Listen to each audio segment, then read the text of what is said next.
নমস্কার বন্ধুরা, আসুন দেখে নিই খুব সহজে খুব তাড়াতাড়ি একটা পনিরের রেসিপি।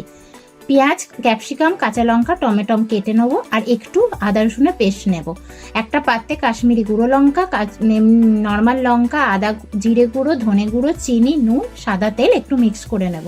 আর সেই কাটা সবজিগুলো পেঁয়াজ, টমেটো, আদা রসুনটা পেস্টটা দিয়ে দেবো। তাতে কিউব করে পনির রেখেছি যেহেতু পনিরের রেসিপি। আর টক দই লাগছে, এটা মেন ইনগ্রিডিয়েন্ট, এটা বেশি করেই লাগছে। তাতে সাদা তেল দিয়ে মাখিয়ে আমি ঢাকা দিয়ে আধা ঘন্টা রেখে দেবো। ব্যাস এই হয়ে গেল।